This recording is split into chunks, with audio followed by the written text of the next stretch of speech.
technical difficulties. And tonight, again, if I have somewhat of a delay, I apologize in advance, but we wanted to go ahead and go forward with the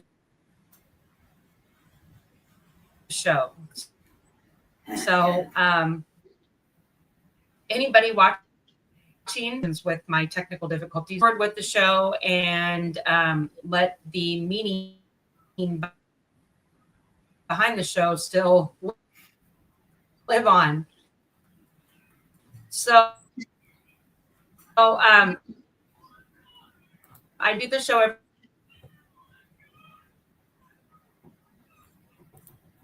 schedule with my producer Grace for one of my upcoming shows. I do have a guest joining me this evening. Technical difficulties. I'm a parent that went through a CPS case myself back in 2020, and along the way, I came in contact with a very skilled attorney, Mr. Vincent W. Davis, which I do this show under his platform. This is here out of Southern California. And to retain a lawyer can definitely look into maybe possibly hiring him, and all of his expertise will hopefully bring you nothing but success. But another reason why I do this show is to help promote the it entails. I was naive to CPS before I came in contact with them and thought that they were out there to protect children, which the title it says should be doing. But unfortunately, us parents that have been through it know that that is completely almost the opposite of what they do. I feel like they kidnap our kids and use them as bonus incentives and the federal funding.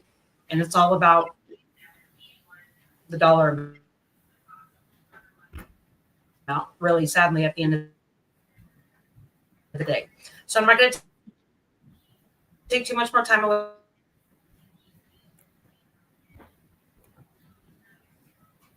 So other than that, I'm going to turn it over to Danny, and hopefully I was able to come through with my voice, and she will introduce herself and tell a little bit how she became in contact with CPS.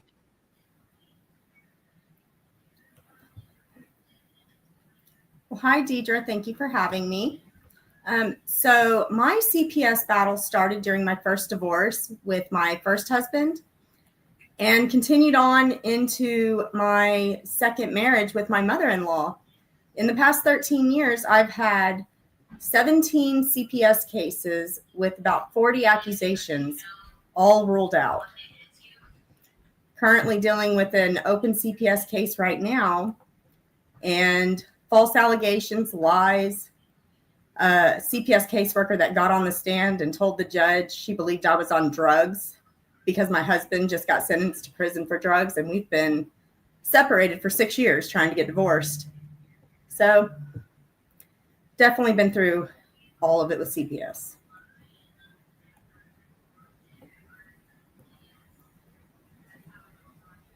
Did you hear me?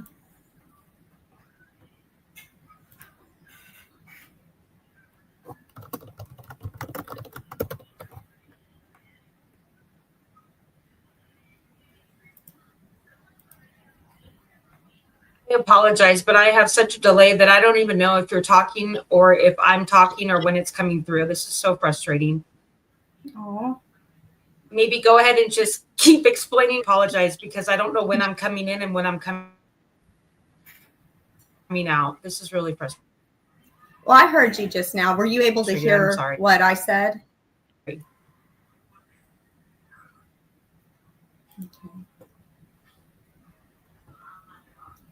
Okay, well, I'll go ahead and keep sharing a little bit. I've had CPS caseworkers that have come into my home, met with me, my children, amicus attorneys, advocates, gone into therapy with us, and in meetings even said, and in writing, that I was the most stable person for my son.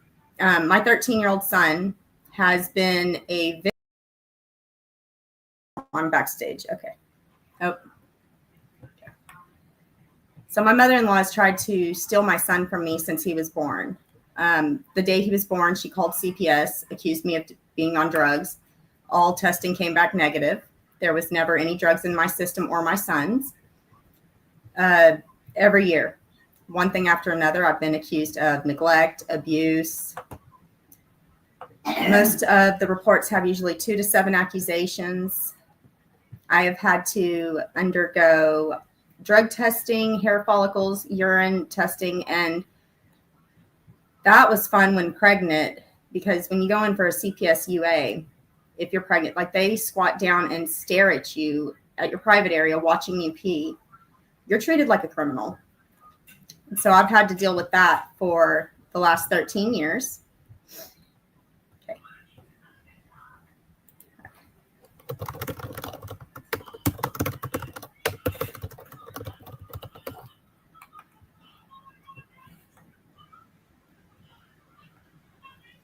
Okay. So for the last 13 years, I've had to deal with that. I had in 2020, I was pregnant with my son, Jasper. Now 5 years old, who, while I was pregnant, was accused of my husband not being the father, CPS coming in saying that because I was homeschooling my older son, that I wasn't qualified to homeschool, that my mother-in-law should get to keep him and enroll him in a public school system. I have a master's degree in educational leadership, multiple continuing education and professional development hours where I'm more than qualified to homeschool my son, any of my children, and teach anybody's children, really. I'm fully qualified for that. So CPS had absolutely no grounds to say that or to even allow my mother-in-law to keep my son and enroll him in school. She did so without a warrant. No court orders allowed it. So when I found out from an attorney that I still had all legal rights to my son, I went to the school and unenrolled him and brought him home. We ended up going back to court where papers still continued. I was told I still had to continue sharing custody with my son with my mother-in-law. Next year, more CPS cases came out. The most recent CPS case, my husband was sentenced to 15 years in prison. And the same week, my mother-in-law called in CPS.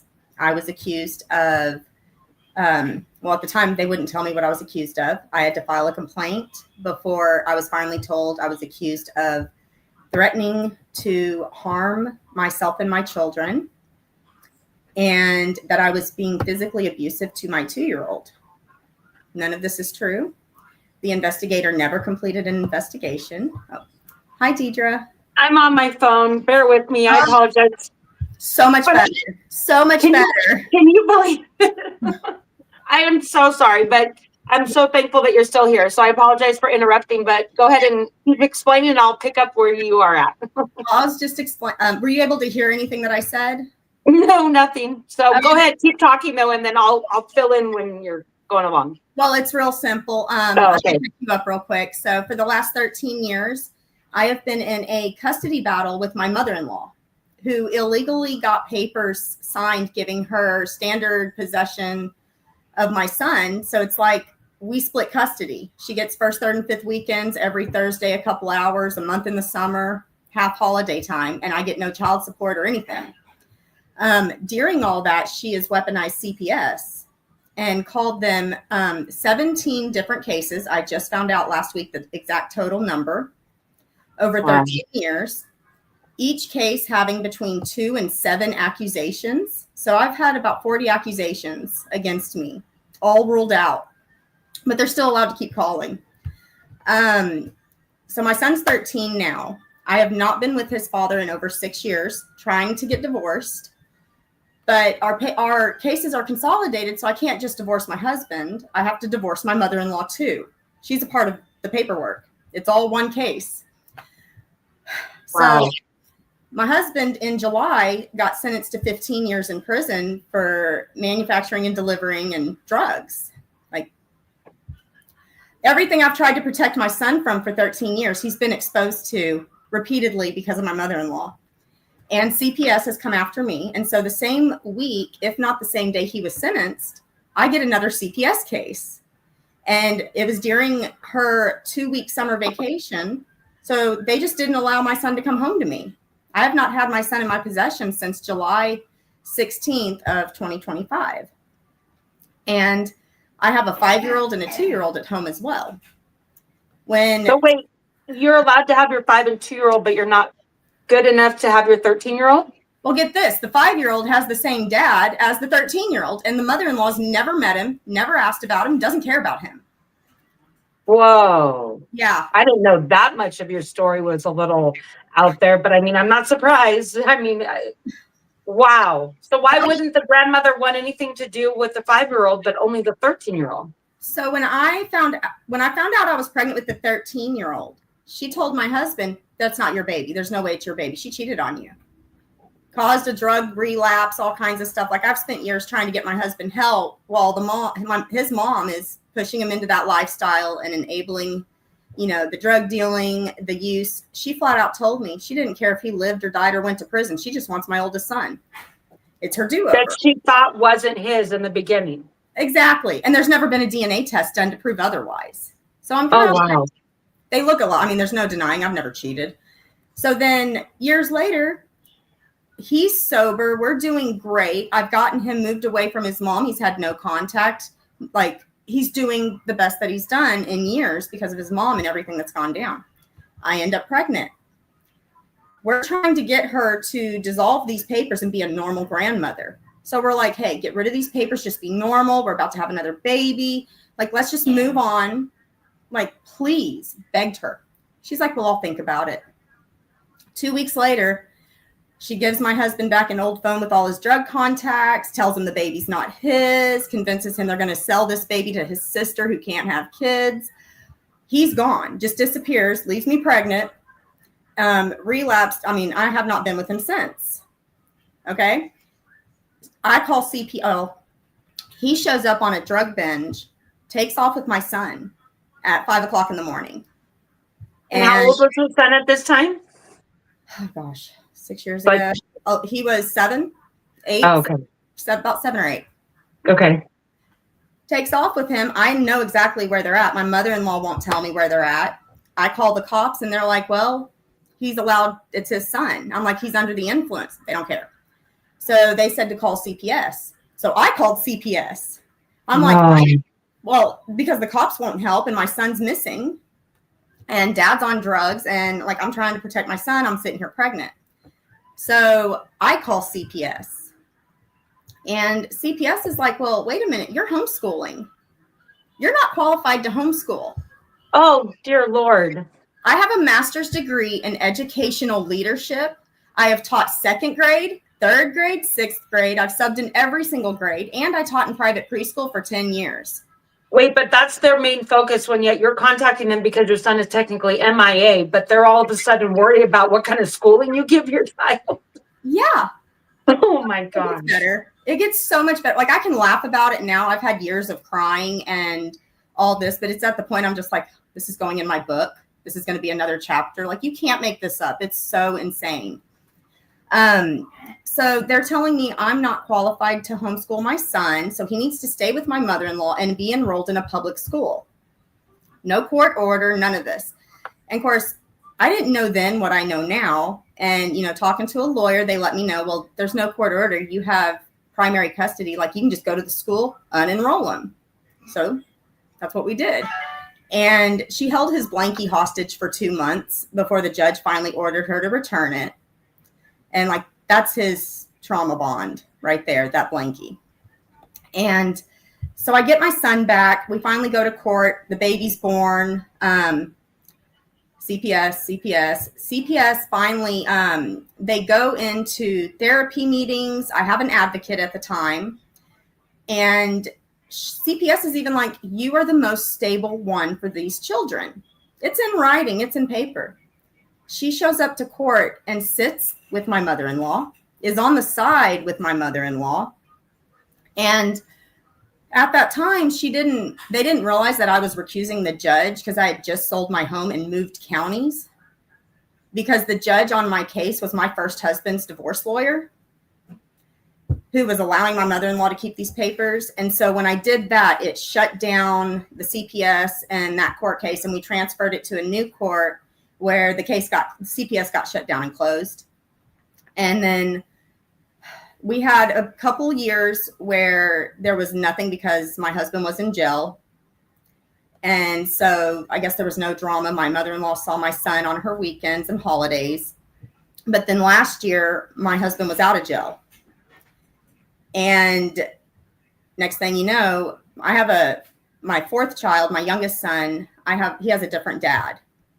And we've been together since my other son was 2 months old, the one I was pregnant with.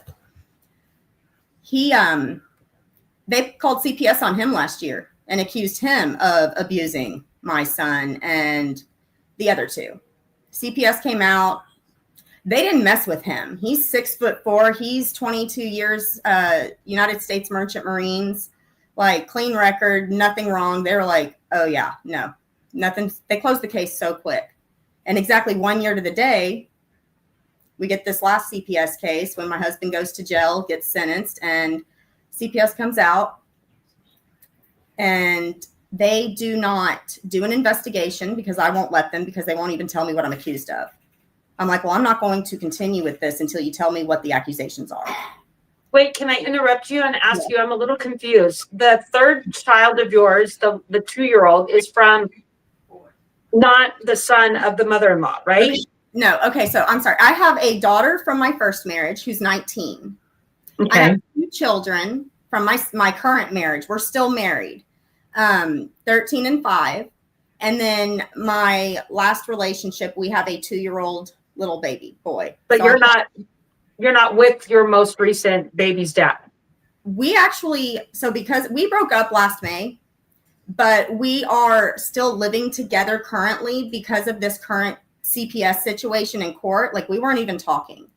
My husband tried to get him to go to CPS and get them to go after the 2-year-old, and tried to get him on board with their plan, and sent him all these text messages because they brought my son, my 13-year-old, into this plan. Do this to your mom, report back how she reacts, do this, do this, do this. Like, there's so much alienation and manipulation. And so my youngest son's dad was like, wait a minute, this woman doesn't deserve this.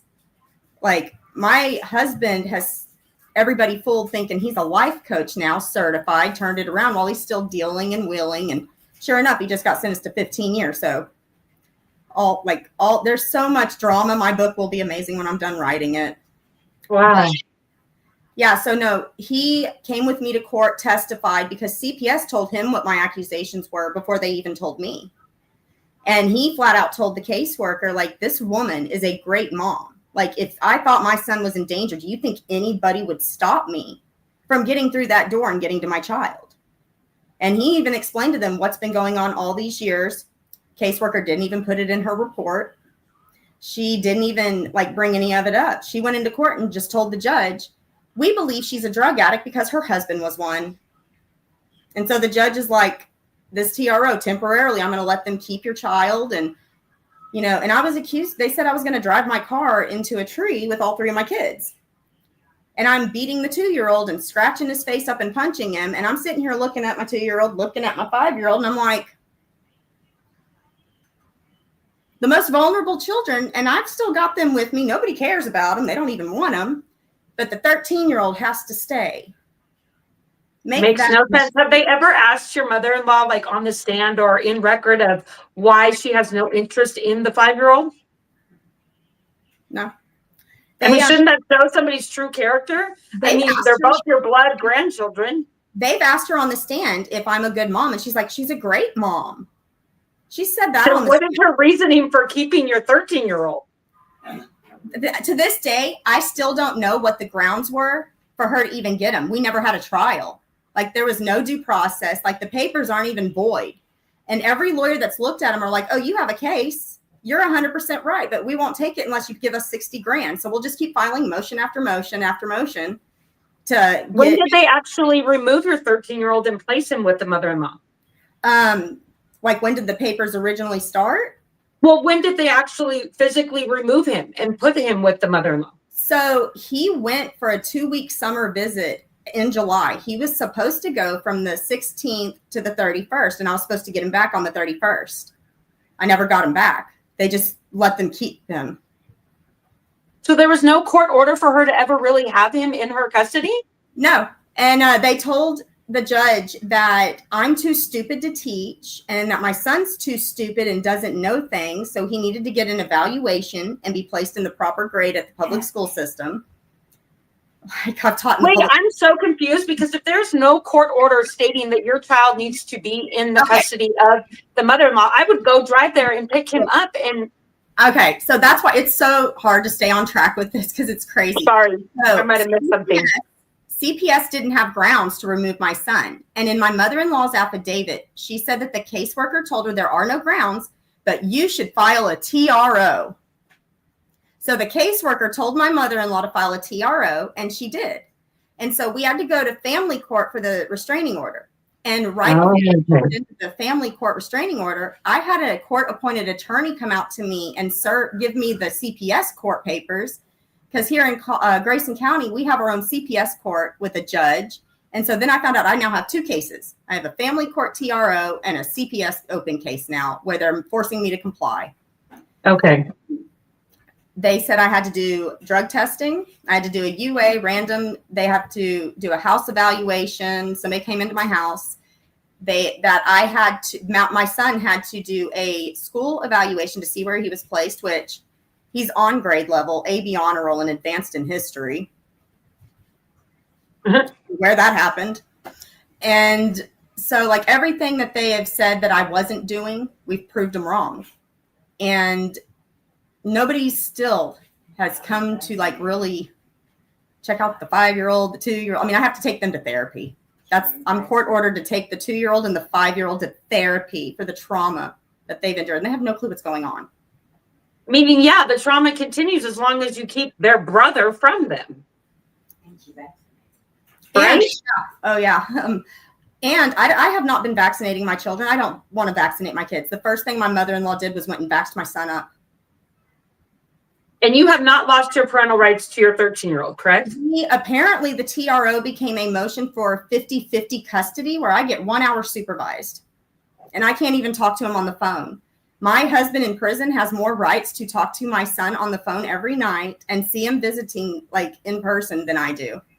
She takes him to the jail? Oh, I'm sure she does. I wouldn't know. I don't know. Why you don't ask your son?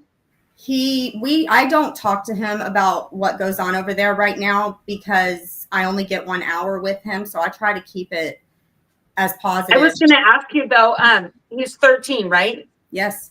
And he's basically been there since July. So, I mean, in the few months that it's been, I mean, he's not able to voice to you like whether or not he wants to remain there or if he wants to come. Of course, he wants to remain there. From what I've gathered, he's told, we'll just say his stepbrother for all intents and purposes, they talk on the phone. He's told him that the grandmother's put $5,000 on his Roblox account. Everybody in the family's buying him stuff. They just went to Six Flags this weekend. They're buying him and he knows it, but he's living for it. And so he's telling the judge, he's telling everybody he wants to live there. But since he was 2, he has a Xbox account that was started. And I want to say there's probably been about 50 to 60 grand thrown into that thing since he was 2 years old. And I believe it. His goal is to be a professional, and he's really good. Like he wants to turn 15. I think that's the legal age where he can start streaming or something with a certain platform. And so like this has been his life's mission. And his 19-year-old sister's in college for Japanese gaming design and animation. So like he wants, like this is a passion of theirs. And he knows that his grandmother holds the pass key and she can take it away at any time. And so that's being dangled in front of him. And so he'll do and say whatever. And he knows. So like, if you don't mind me asking for our viewers as well as my own interest, like when you have that hour a week, I mean, does he give you any kind of like feeling of he knows that this is wrong, or you just out of sight, out of mind, we just focus on enjoying each other's company? I mean, well, I don't know. I just think about with my kids, as much as I know that they might be spoiled to the tea over there. I don't know if I'd be able to hold back, and I'd be like, you need to come back home. Like, I don't know. I guess that's just my take. Oh, I would love to. We've had this talk since he was born. Like I remember holding him when he was 3, crying his eyes out. Where's my daddy? Why doesn't my daddy want me? And just praying with him. So we've been very open and honest. And I've been very big on educating about, say no to drugs. Like, I've got a frying pan on the wall. I'll take you out before drugs ever do. You don't even get to try them. Like, his name means the greatest. Yeah. And, and it's sad because his dad is without the drugs, a great person. Like, we had 4 years, not one interference with the drugs before it just took over. And it was like, I've, fought to try to get that person back. But I mean, it's so far gone that it doesn't happen. So where are you? I don't know if I'm jumping ahead in your story, but where are you at now with, as far as like, do you have an upcoming court date, or? I'm waiting to see if CPS is going to close the case. I've already completed all the services. I've done psych eval, like, for the 10th time. Not crazy. I've done the drug test. I've done the therapy. I've done the drug evaluation to see if I even need services for that. Everything's come back perfect. And I mean, I even did another parenting course, which my college was paid for. I had scholarships for parenting classes in high school. Like, my mom ran an in-home daycare since I was a baby. Like, children are my life. This is all I'm trained to do. And I'm sitting here having to defend my entire motherhood and experience and education. Sorry, I talk with my hands. No, that's okay. So do you have an upcoming court date? Not yet. I'm waiting for the closing letter. I'm waiting for more information. So we're just kind of in that limbo. And the minute I get that closing letter, I'm filing for an emergency motion to go back to court to get my son back home. And hopefully they do, because this is not okay. So you're waiting for the closing letter, I'm sorry, again, from CPS or from the family court? From CPS. Once they close the case, I can go back. We have to wait. They don't have a time frame of when they technically have to? No, I have a CPS court date set for December 9th. But since I finished all the services, there's a chance I could get the letter in the mail saying, like, you've been ruled out. Here's your closing letter. Once I get that, I can go. Do you have a social worker that you speak to? Yes. You don't think that you could try and, like, contact her and be like, why do we need to wait this extra month? Why can't we just find out now? That's what we're working on. You know the deal of having to call the supervisor and get. Yeah. So they're just basically going to make you wait probably until that December date, then, you think? Mm-hmm. But I did find out that all 17 cases were ruled out, and they were all called by the exact same person. Wow. And what's crazy is, in my first divorce, we went to court where there was a video that was bad enough I had to go get my daughter checked. And that person still, because of my mother-in-law, was able to get the majority of custody. They threw this video out. It's been 19 years. And my social worker asked me, she was like, who's that on the video doing this? And I'm just like, are you kidding me? All 17 caseworkers have seen this video and knew the whole time I was never lying. They had the evidence in their hands and they've all seen it. And this one caseworker finally, after 13 years, let me know it was there. Let me know that there had been 17 total cases. I filed for a report of all my stuff, and it's still a 6 to 9 month wait just to even know how many cases I've had, because I still don't have all the paperwork. I've had 10 attorneys and all my paperwork's been scattered. Well, that's one thing I kind of want to touch on. So for all the viewers, I mentioned in the beginning, I don't know if my voice came through or not, but the show that I do here is under the platform of an attorney here in Southern California, Mr. Vincent W. Davis, that I know, talking with you off camera, that you are familiar with him and you've watched a couple of his videos. But in the years that I've kind of learned from him, from my knowing, it could be different from state to state because we're in California. But as far as getting like your minutes or like all of your records, as far as that goes, I think that by law, if I'm not mistaken, I'm not an attorney, so I'm not giving any legal advice, but I think that you could just go down to the court, and as long as you have your photo ID, by law, you should be able to request it all. Now, if they hold it from you, or if they decide to, like, say there's an outrageous fee, I mean, that could be something. But as far as like waiting or not giving it to you, I really think that that's like obviously not allowed. I mean, we know that they do whatever they want to do, but that to me just seems like a red flag. So, I mean, again, if you ever want to reach out to Mr. Davis and get his legal advice, you know, I'm sure that you being on a guest on my show before, we offered any guests, you know, a 15-minute free consultation with him. So, you know, if that's something that you ever want to ask him, I don't know if it would help or speed up anything for you, but I really think that they're pulling your leg on this whole 6 to 9 month waiting or not giving it all, you know, to you. Oh yeah, because like I'm sitting here looking at the caseworker. I'm like, you have my whole record right there. Let me see. Oh no, sorry. I'm like, you got it immediately. I have to wait 6 to 9 months. Tell me this ain't a scam. Oh, everything about CPS. I mean, Well, that's again the reason why I do this show. And for our viewers out there, again, I mentioned in the beginning that me and Danny both have come across Dave Weigel that I had on my show about a month ago, which is the founder of the Family Fraud Court Warrior Project. And Danny is actually an administrator or moderator at this point. So maybe this is a good time if you want to, I think you'll do better at it, but introduce maybe his project a little bit enough to why we're involved. And if any other parents watching might want to become involved. Yeah, so I'm actually so excited about it because I got to tell you, going through all this, I was at the point where I'm just like laying in bed all day. I was crying. I was so upset that how could this happen again after all these years, again and again, and nobody's doing anything. And I started getting on ChatGPT, and I've been looking for resources like this podcast and other groups for years. And I don't know if my search engine's just like, nope, you're not allowed, because I couldn't find anything. And so ChatGPT actually sent me to the Family Court Fraud Warrior Project.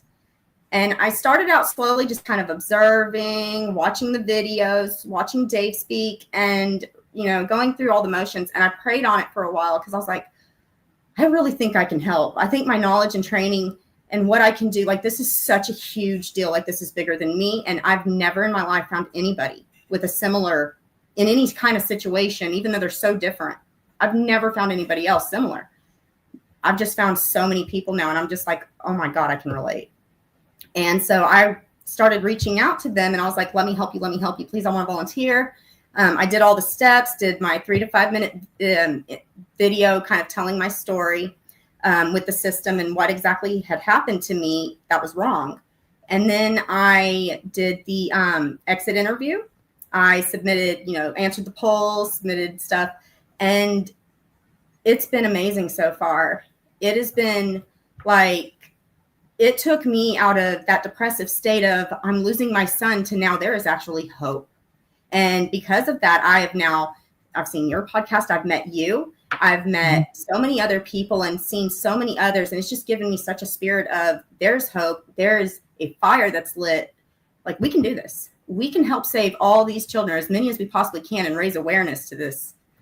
Well, I think a good point of what caught my attention when I first came across Dave is I used to do shows with Mr. Davis and somebody by the name of Darren Guy way back in the day. And the show was How to Fight CPS and Win. And it was on every night at 7 p.m. And then Darren branched off and kind of started his own podcast, which is CPS Breaking News. Specifically, he does it with somebody else, Tiff and the Punisher.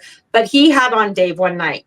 And the second Dave started talking, number one, I think the thing that makes such a difference with him and his involvement is he's obviously from Wall Street and he's a fiduciary, and he's all about looking into fraud of like $1 million people, companies, whatever. And who wouldn't want to listen to somebody with that kind of knowledge and background, number one, but then number two, to say not only did he go through this horrific system. I mean, his was mainly family court, not CPS, but we all know they kind of go hand in hand with each other. But it caught my attention because, number one, who he is and where he's from.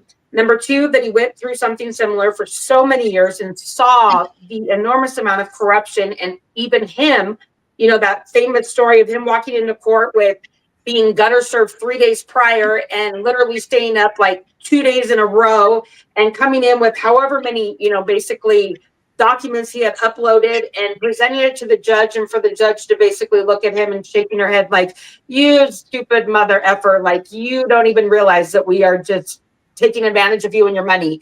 And that's when I think he said he walked home and was like, wow, like we are definitely not in a court of law and this is like absolutely absurd. But fast forward, he was finally successful in waking up his, ex-wife's eyes, and the fact that they're just continuing this because they're taking all your money, taking all my money, and we're both miserable, and so are the kids. Like, let's just come together and make our kids happy. And it took a little bit from his daughter, but anyways, he was successful. But the best quote ever, I think, that really sold me with him is the fact that he knew that he couldn't just take his ball and go home.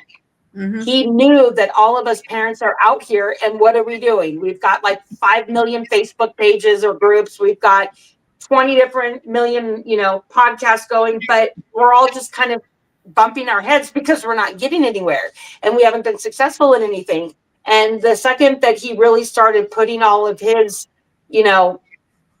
eggs in a row, or however they say it, as far as his background, and that people might listen to him, and his, fraud and fiduciary, knowledge and background, that he could finally maybe have a way to bring out all of the fraud in what this really is. Because at the end of the day, CPS is definitely not doing, number one, what they should be as far as protecting children that need to be protected. Oh, I've learned along the way that they consider the kids that really need to be saved or removed, they're considered damaged goods because nobody really wants them. And how sad is that? Meaning the kids that never need to be removed or taken, they're literally kidnapping them because they know they can get the next highest bid or the next, bonus incentive for adopting them out because they're healthy, they're beautiful, they've never been abused, they're not on drugs, they're not drug babies. And again, it blows your mind. And number one, think this is going on in America every day, all day. Number two, that it could happen to you, because parents that might hear this, they might believe it a little bit, but until it actually affects them or somebody close to them, they're still probably going to be like, you must have done something wrong to get your kids removed. Absolutely. And then it's specifically cases like mine. I mean, I know I'm going a little off topic, but my own mother is the one that I am literally fighting to the core in order to get my 2 older boys back home. And it's sadly all about the money. The amount of money that she's gotten every month for my 2 boys that she uses nothing of towards them.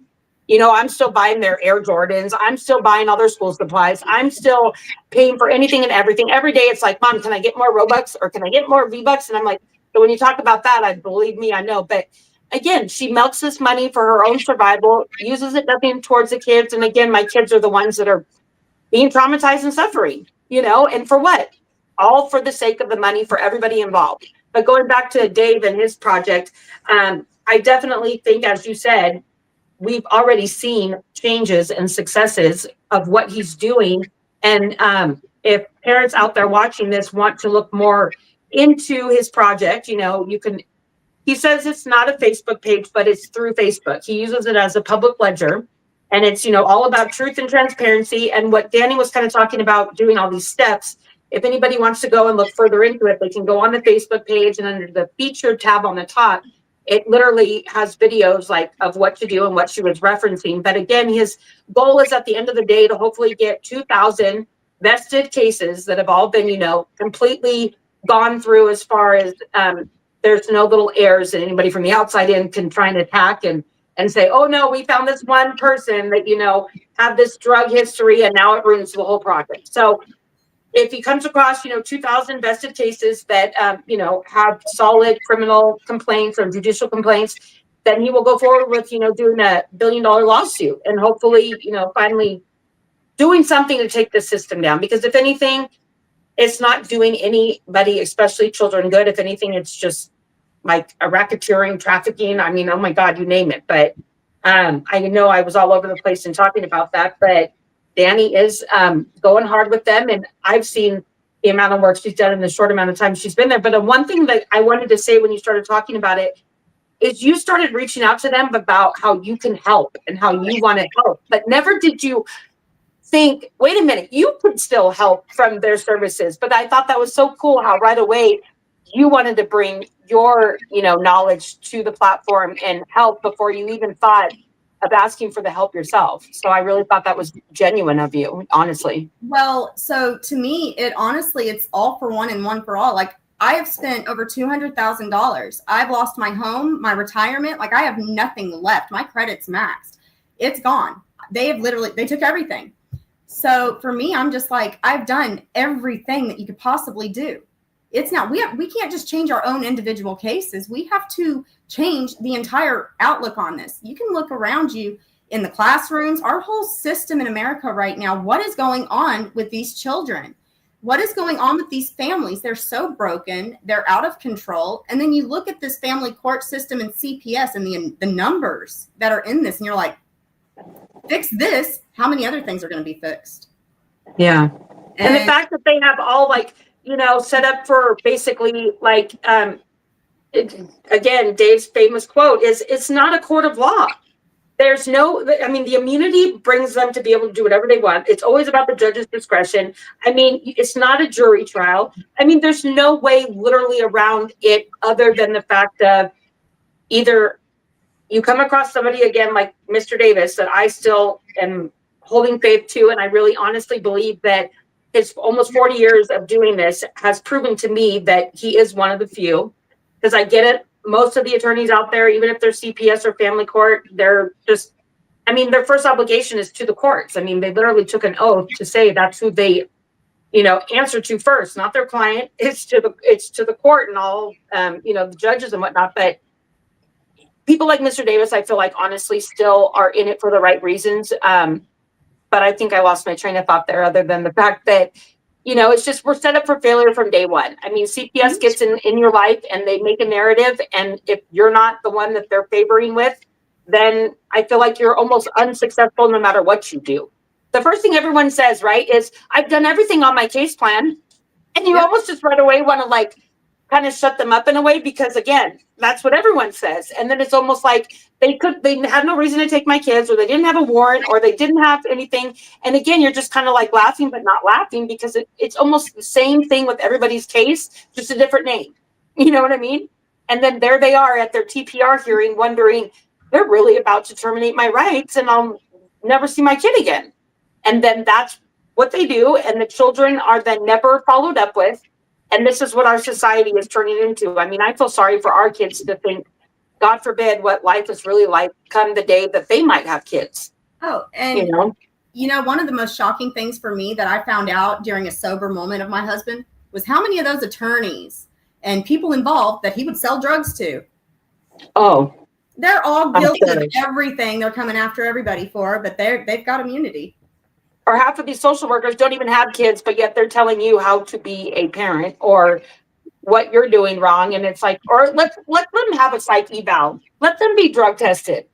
Dave also said one time, after the 558th negative drug test, what makes you think the 559th is going to make a difference? Like, exactly. You know what I mean? It's like, but my biggest thing is your stories like yours, where you have 2 of your children in your care, but yet there's still obstacles to keep you from having your 13-year-old home with his mother where he should be.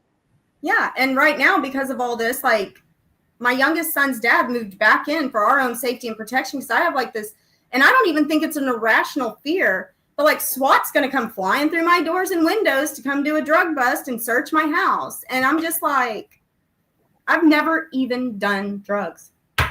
Well, look at what did Dave say about Helen's case that day that they had how many cop cars show up at the child's school?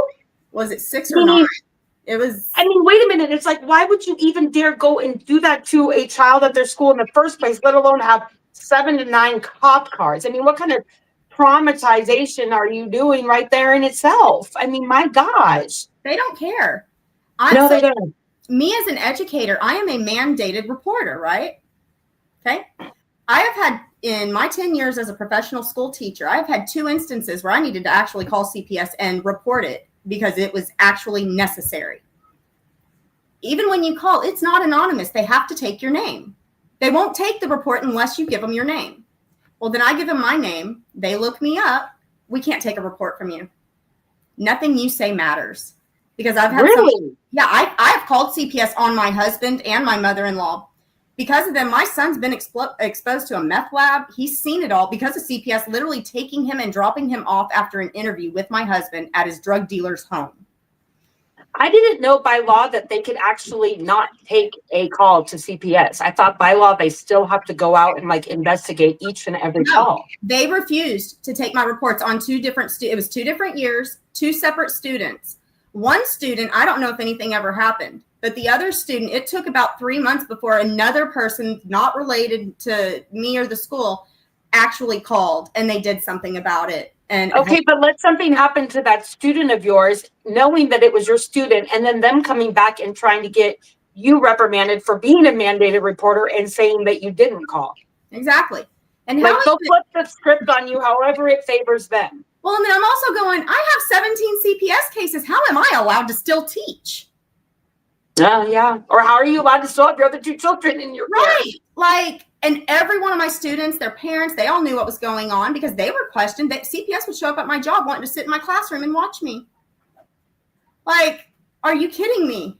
I think that's why we all, sit back, and us parents that are going through this or been through it, or anybody out there that is a relative or a friend or whatever that has really seen all of this corruption. I mean, again, I keep repeating myself, but that's the main reason why I continue to put everything into trying to do the show, every week, because if I can get knowledge out there to at least one family or child and help in any kind of way, then I feel like I've done the point of why I'm doing the show. But, it's like, you'll never know really until you do become involved in it. And then when you do, it's like that sick cycle of feeling like you literally have no control.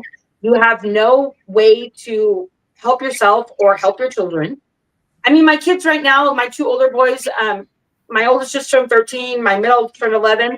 They have done no extracurricular activities, no sports, nothing whatsoever. They come home from school every day. They get one TV that they fight over. All electronics get taken away at the easiest little thing that they do to get in trouble. They wake themselves up in the morning. My mother doesn't even get up to make sure they're awake or get to school okay. They come home from school. She probably doesn't even ask him, how was school? How's everything going? I mean, and then this is what CPS thinks is the better fit for my kids. Yeah. And, again, all they do is say how much they want to come home. And, a little bit more about my case because we have about 15 minutes left. But, when my case first opened, little did I know their true intentions and what they're about. But when you have a CPS case open and you give birth, they take that child straight from the hospital. And I was 8 months pregnant when my case opened. And that's what they did. And again, fast forward 2 years into my case, and the foster parents that got my youngest that couldn't, unfortunately, coincidentally, have kids of their own. Gee, God didn't bless them. But then they get my beautiful, healthy baby placed in their life. And here they are at my TPR hearing with their own lawyer now saying they need to hurry up my case along and keep their son. And again, it's like, my son is going to be, if not already, so traumatized, not only by his definition of his look, he's half black, half white, and they're blonde-haired, blue-eyed Mormons. And that in itself right now, it just, oh my gosh, he doesn't fit in by any means with the Mormon, what I call cult. I mean, I'm not going to talk about religion here, but that in itself, he's not accepted or fitting in at all with that. And then the fact that they did this to another family with a little Hispanic girl. And so it's him and this Hispanic girl with these parents in this kind of lifestyle. And I just feel so sorry for my child because he wasn't even born when my CPS case opened, but they had their eye on the prize, knowing that this is what they could get away with and knowing that this is what they got. And my mom decided to be the legal guardian of my kids only because she found out that if she were to have adopted my kids, she would have stopped the funding. And a lot of people don't know that. But if you continue to be the legal guardian, you continue to get the funding until they're 18. So she kind of did me a favor in the fact that, now I still have that chance to terminate the guardianship. But because the foster parents wanted to adopt and they didn't necessarily care about the money, they just wanted the kid. It's almost like they got that choice. And because they wanted to adopt, then it's like, sadly, I lost my rights and they got to adopt. And now the child's basically gone. And it's like, we still were like, I'm still some days thinking, I can't believe that this is the life I'm living and that I have a child out there that is literally selfishly with these people for their own reason and nothing to do with the fact that I was not a good mom or that he was being abused or anything like that. I mean, he wasn't even alive, but he's the one I lose. Well, I mean, it's just, if these kids are so abused, why are we not in prison? And I'm so glad you brought that up. Oh, I've thought about that so many times. Why are they able to basically terminate your rights, but you never got a criminal record behind it? If I'm abusing my child or neglecting them so horrifically to where I lose my rights, why am I not in jail or have a criminal record? I currently live 2 doors down from my mom and my sister. If I was abusing my kids, I guarantee you they would be over there in a heartbeat. Like, my sister does bodybuilding. Like, they would beat my, like, tail into high heaven. Like, that would never happen. I have so many people all across the United States that I've known pretty much my whole life that have known me as a human being, my character, me as a mom. They know my children. My kids love me. Like, I'm that fun. Like, I'm very strict. They have chores. They have rules because I want them to grow up and be great members of society. But we still have fun and we do things. But I also believe things are earned, not just gimme, gimme, gimme, gimme, make a spoiled, entitled brat in this world. Like, polar opposites of the grandma. Well, David said that once before. It's almost like they find out in the very beginning, who's the abuser out of the two? Okay, you are? Okay, basically, you're going to get the kid. You're not. So it's almost like he jokes about it, but it's not funny. But he's like, you just need to walk in there and portray yourself as the abuser because you'll get the kid. First husband, abuser, got the kid. Second husband, yeah, we all know that, but it's mostly the mother-in-law. Like, when my husband was on drugs, he just disappeared. I didn't have to worry about him. He never came after me or the kids. It's literally the mother-in-law. Well, we have about 10 minutes left here. And for anybody watching, I know we've kind of both jumped from topic to topic, but all in all, we are, mothers, parents that are, sadly still fighting for our kids to be returned back home where they never, should have been removed. And the system is what is, keeping that from happening in the meantime. And we all know it's for federal money or, funding and mother-in-law's sick intentions, my mother intentions, whatnot. But, we do these shows and try and get the word out there for people that are freshly getting into something like this that hopefully can maybe get the knowledge sooner than later. Because I always say, if I would have known now what I knew, if I would have known then what I know now, I don't know necessarily if I could have maybe prevented this from happening, but I definitely feel like I would have put up more of a fight and not just kind of waited till the next court date, waited, and then all of a sudden been like, I wait, what? My kid's gone? I'm done? Like, but, we all don't really think that this is what is going on in our country. And sadly, it is going on every day to the point where we're not going to have that family definition in years very soon here to come. And that's just, that's another thing, sorry, but all of our constitutional rights are violated so horrifically when you get involved with something like this. And they don't even care because, again, it's like it's not a court of law. It's like they want to say that the First Amendment, it doesn't apply in this courtroom. Oh, really? Okay, well. Who holds the court of law accountable? We the people. Exactly. We the people. And it's funny, I was putting in the pledge into one of the AI things the other day to break it down for an educational lesson. And it said that we, the people, honor the government. No. I don't know about that. That's what the AI gave out. And I was kind of like, oh, okay. Well, that's why ChatGPT, it's funny you brought that up because I've used it so much lately, but you got to still read between the lines a little bit. ChatGPT.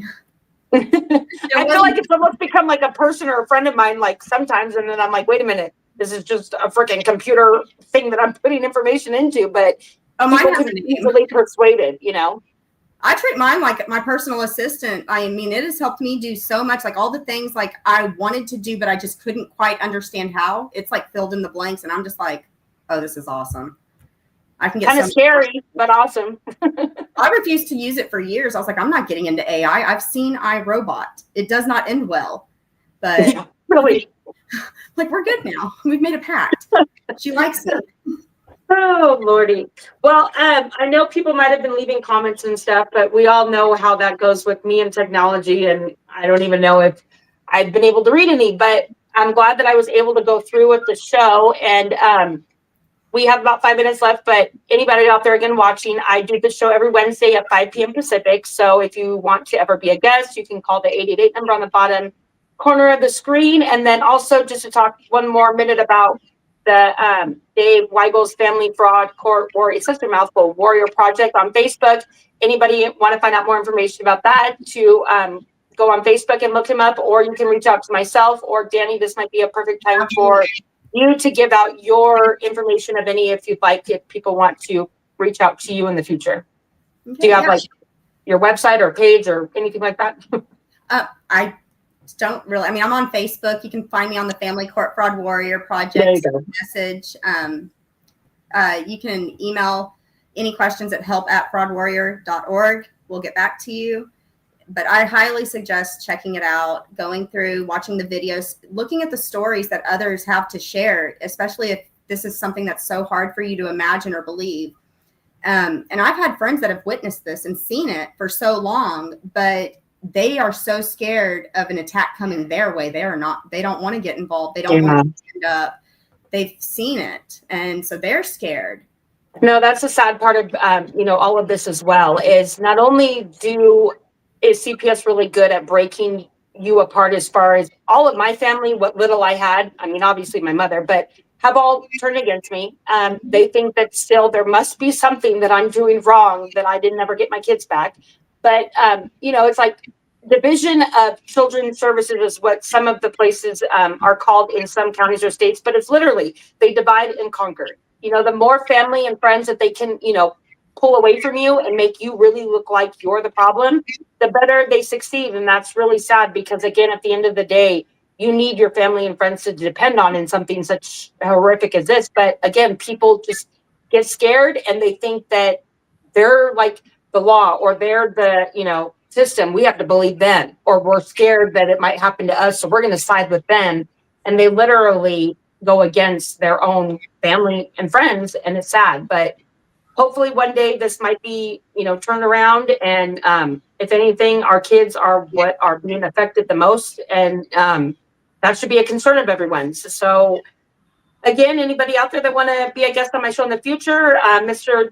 Vincent W. Davis, I do the show under his platform, and I truly believe in his work and all of his years of experience. And like I said, hopefully I might be a success story here coming in the next month or two. So any prayers out there, I could definitely use and appreciate. So hopefully it can show more that there are still people out there like him and then us parents that are still trying to make a difference and hopefully changing the core aspect of CPS. We are calling it into existence. Our children are going to come home. They are not going to get away with trafficking our children for profit here in America.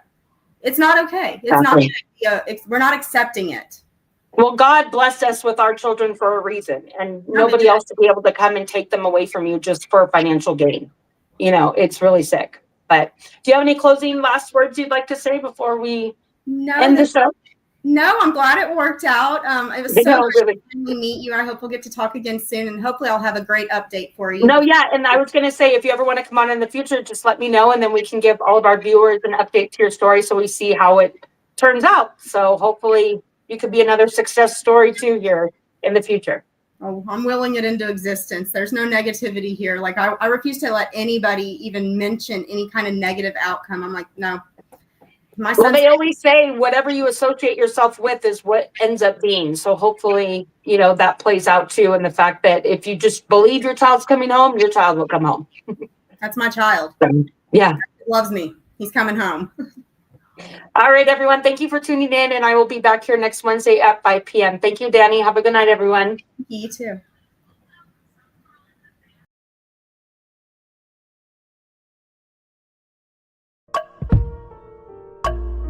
A vivid picture is encrypted in your mind as the critics get in line like they're witnessing a crime. But then you notice there's a shiver in your spine from the feelings of discontentment and bitterness combined. Heartbroken when you listen to the judges, another kid's innocence corrupted. And if you go against it, it's destructive. Consider this predicament the toughest, but we believe in a system fit for justice. Child Protective Services only pretends to save it. The one solution for this is worthy of instant praises. 30 years of experience with relentless cases. Allow me to introduce them. This is Vincent Davis, defending you when they don't think a mother fits the role. Is it juvenile dependency or government control? Observe the pain in their eyes. It's time for us to realize we are the last ones left. Put your faith in